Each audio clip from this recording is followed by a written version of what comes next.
Stipend పెంపు సహా తమ న్యాయమైన డిమాండ్లను వెంటనే అమలు చేయాలి అని కోరుతూ కాకినాడ జీజీహెచ్లో జూనియర్ డాక్టర్లు సమ్మెకు దిగారు.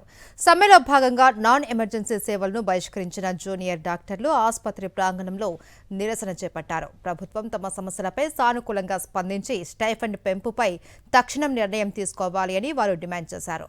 అత్యవసర సేవలకు మాత్రం ఎలాంటి అంతరాయం కలగకుండా విధులు నిర్వహిస్తున్నట్లు జూనియర్ డాక్టర్లు తెలిపారు. 2009 లో ఒక జీవో వచ్చిందండి.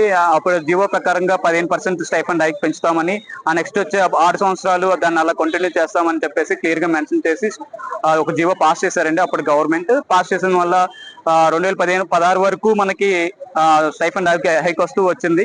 ఆ తర్వాత మళ్ళీ మనకి 2018లో స్టైఫండ్ హైక్ వచ్చిందండి. మళ్ళీ 2022లో మనకి క్లియర్ గా చెప్పారండి, ప్రతి 2 సంవత్సరాలకి మీ స్టైఫండ్ పెంచుతామని 15%. దాని ప్రకారంగా 2024లో కూడా గవర్నమెంట్ మనకి స్టైఫండ్ హైక్ 15% పెంచిందండి. 2026లో మళ్ళీ స్టైఫండ్ హైక్ పెంచాలండి, కానీ పెంచలేదండి. మేము 8 నెలల నుంచి మేము రిప్రజెంటేషన్స్ ఇస్తూనే ఉన్నాము, కానీ గవర్నమెంట్ మా కష్టాన్ని గుర్తించలేదండి. మరిన్ని అప్డేట్స్ కోసం ఛానల్ ను సబ్స్క్రైబ్ చేయండి. నోటిఫికేషన్స్ కోసం బెల్ ఐకాన్ పై క్లిక్ చేయండి.